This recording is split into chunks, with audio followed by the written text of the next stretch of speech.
28:12 ஏற்ற காலத்தில் உன் தேசத்திலே மழை பெய்யவும். இத பாருங்க, நீ கையிட்டு செய்யும் வேலைகளில் எல்லாம் உன்னை ஆசீர்வதிக்கவும் கர்த்தர் உனக்கு தமது நல்ல பொக்கிஷசாலையாகிய வானத்தை திறப்பார். கரங்களை ஆண்டவருக்கு சொல்லுங்க. அல்லேலூயா. அப்போ மழை எங்கிருந்து போகிறது? வானத்திலிருந்து போகிறது.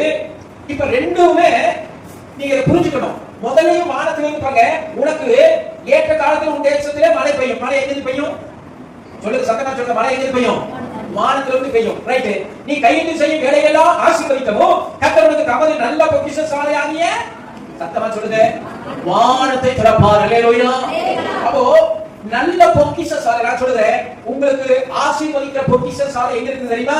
ஓனருடைய வீட்டுல இல்ல, உங்க மணி பர்சுக்குள்ள இல்ல, பீரோக்குள்ள இல்ல, வானத்துல இருக்குது. தேவனுடைய பொக்கிஷசாலை எங்க இருக்குது? சத்தமா சொல்லுங்க. தேவனுடைய பொக்கிஷசாலை எங்க இருக்குது? வானத்துல இருக்குது. கர்த்தர் அதை உனக்கு திறப்பார். சத்தமா சொல்லுங்க. ஆமென் சொல்லுங்க. அல்லேலூயா. உனக்காக அந்த நல்ல பொக்கிஷசாலையாகிய வானத்தை உனக்கு திறப்பார். இப்ப நான் சொல்லுகிறேன், வானத்தை தேவன் திறந்து விட்டார். உன் வாழ்க்கையில சம்பூர்ண மழையை பெய்ய பண்ணி விட்டார். அல்லேலூயா. ஆசீர்வாதமான மழையை பெய்ய பண்ணிட்டார். இப்ப நம்ம செய்ய வேண்டியது என்னன்னா, பாருங்க, அந்த வசனத்தை மறுபடியும் வாசிங்க.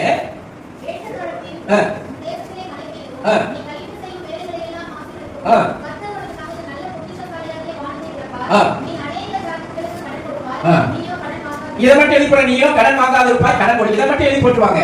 நான் சொல்றேன், நீங்க கடன் கொடுக்கிறவங்களா மாறணும்னா கர்த்தர் தம்முடைய வானத்துல அவருடைய பொக்கிஷசாலை உங்களுக்கு திறக்கணும். அல்லேலூயா.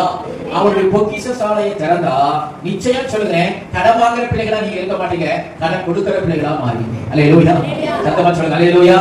ஏன் கடன் கொடுப்பீங்க தெரியுமா? மிகுதியா இருக்கும். உன் தேவைக்கு மேல இருக்கும். உன் தேவைக்கு மேல ஆசீர்வாதம் உன் வீட்டுல இருக்கும். உன் மாப்பு செய்கிற தொட்டி காலியா இருக்காது. உன் வீட்டுல அரிசி காலியா இருக்காது, நிறைவா இருக்கும். அத்த பக்கத்துல யாராவது கேட்ட சந்தோஷமா கொடுப்பேன், முடங்கிட்டு கொடுக்க மாட்டேன், வெறுப்பா கொடுக்க மாட்டேன். மிகுதியா இருக்கிறதுனால சந்தோஷமா எடுத்து கொடுப்பேன். அல்லேலூயா. நான் ஒண்ணு சொல்லுகிறேன், வசனத்திலிருந்து சொல்லுகிறேன், நீ கொடுக்கிற பிள்ளையா இருக்கிறனா வானத்தின் பலகடியே, வானத்தின் பொக்கிஷசாலையை கர்த்தர் உனக்கு திறக்கணும்.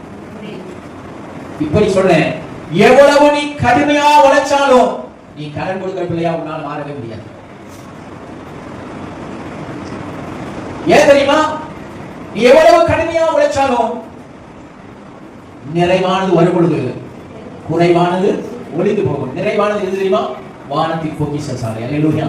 சத்தமா சொல்லுங்க. அல்லேலூயா. கரங்களை உயர்த்தி சொல்லுங்க. கரங்களை உயர்த்தி, ஆண்டவரே, எனக்காக வானத்தின் பொக்கிஷசாலையை திறந்ததற்காக நன்றி சொல்லுங்க. நன்றி. அல்லேலூயா.